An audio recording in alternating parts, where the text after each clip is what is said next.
Hello everyone and welcome back to my channel. After filming this video and talking about the virtues of this camera, I decided that I didn't really want to give it up because there's a lot of good features that this camera affords me when I'm out shooting with it, and I wanted to see, after all the time and effort and money that I put into it, to see whether I can get it back working.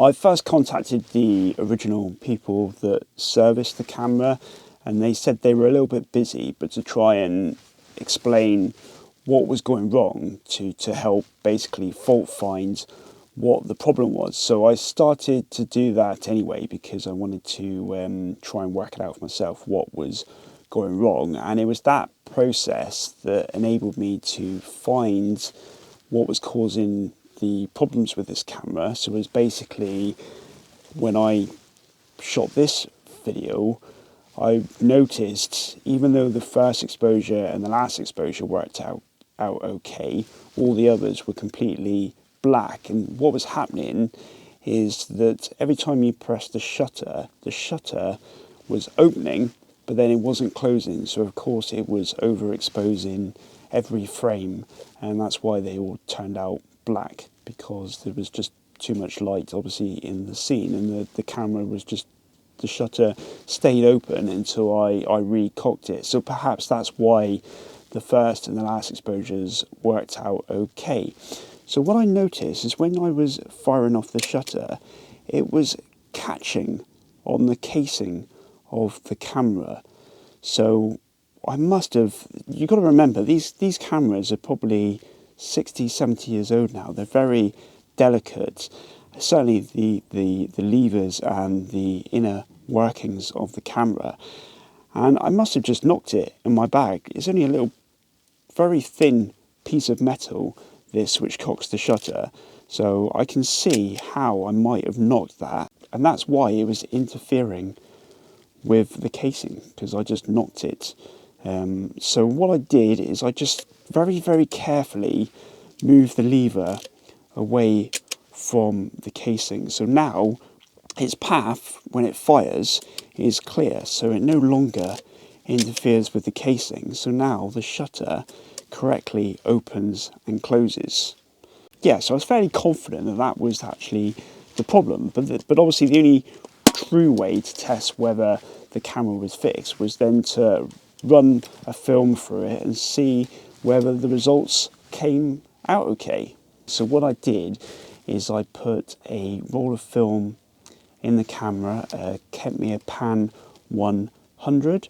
I set the masks over so I would get 16 exposures from a single roll of 120 film, and then I went out in one day and just shot all 16 exposures. Because when I did actually use this, it was quite bright.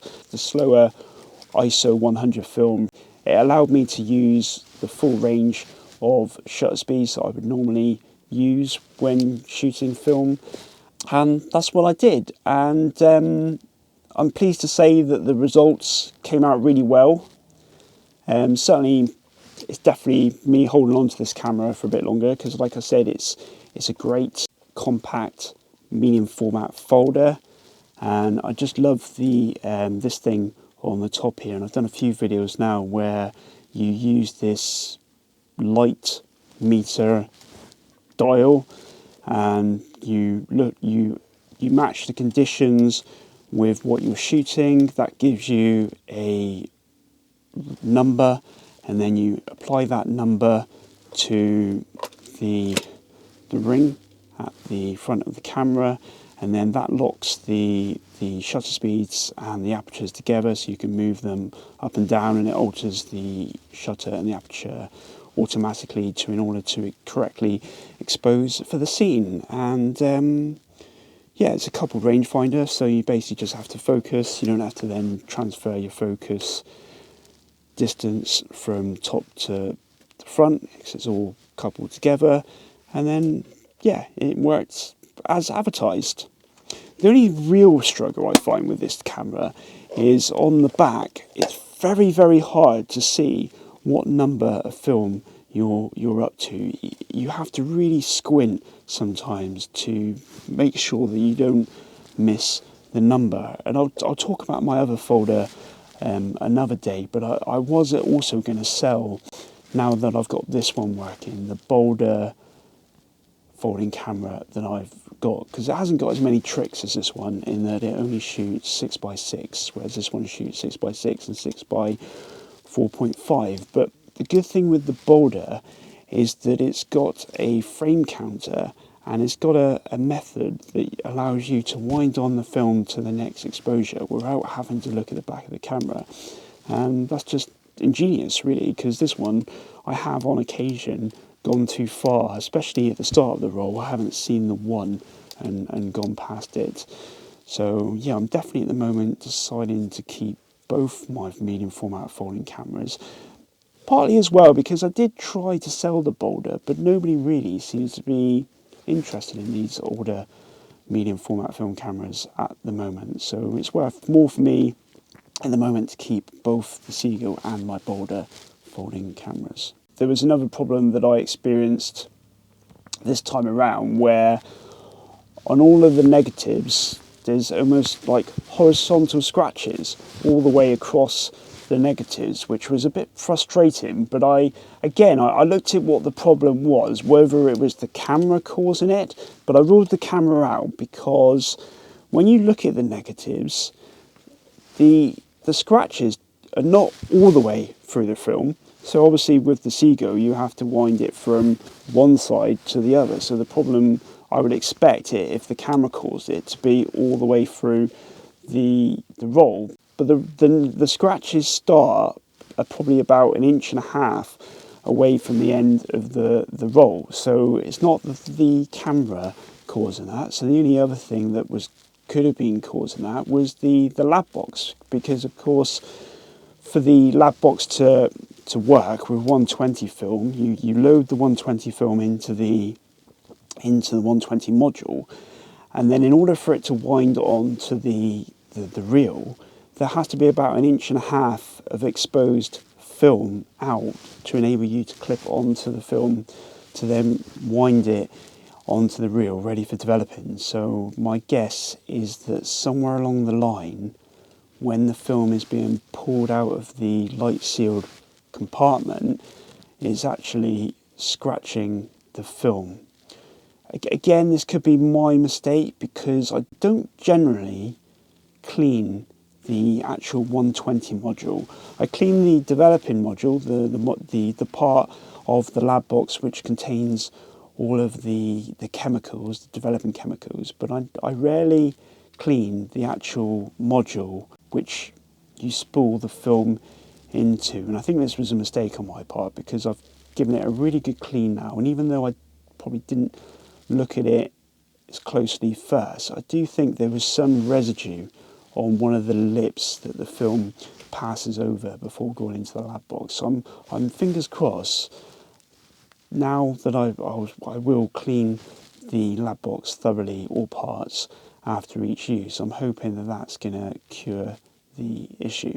Right, so what I'll do now, just to finish, is I'll just put up the images that I captured with the Seagull this time around, and then I'll just do a little bit of discussion afterwards, because what I tend to do as well when I'm shooting film is I'll also shoot the same scene with my digital camera, and certainly this time as well, because if I did happen across some really good compositions, I didn't really want to leave it to chance that the film camera was working correctly. So I use my digital film camera as well for some of the compositions, and I'll just put up again some of the comparisons so we can see whether there is still any value in shooting film, or whether digital cameras and then monochrome conversions are just as good in terms of the resultant final image. Although don't get me wrong, I have in the past lost my interest in film photography.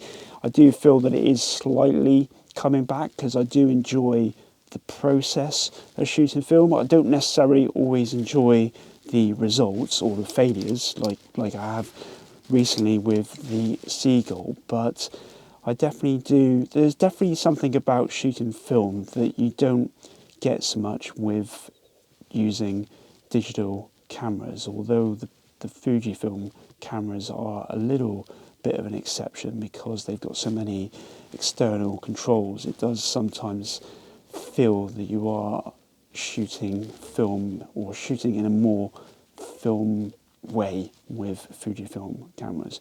But anyway, here are the results, and I will talk back in my office to go through some of the results.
Just a quick wash up, really, not really a lot else to add. The camera performed absolutely brilliantly.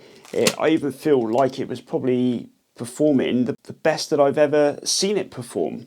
I was just going to do this quick overlay because obviously I put some digital images in the montage as well, and the best thing about where I am at the moment with converting my digital images to monochrome is that I don't tend to rely on Silver FX Pro 2 anymore. I've got this preset in Lightroom which is supposed to be like a pseudo Vivian Maya type monochrome preset, and I generally just plug that in, make a few very minor tweaks to exposure where needed, do a bit of cropping, and that's pretty much the extent of my editing for monochrome images these days. And obviously I will still use Silver FX Pro 2, but I do find that preset covers me for about 85% of the images that I want to convert to monochrome.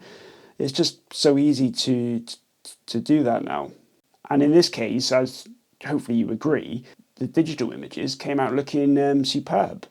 And it does sometimes make me question, do I even need to shoot film these days? Because don't get me wrong, I do like the process of shooting film, but I'm really enjoying the monochrome conversions from some of my digital cameras at the moment. Certainly the R8, the Canon R8, and also the Ricoh GR3 does some great monochrome conversions. But certainly I'm really pleased that I got this camera back working, and it will be staying in my collection for the foreseeable future.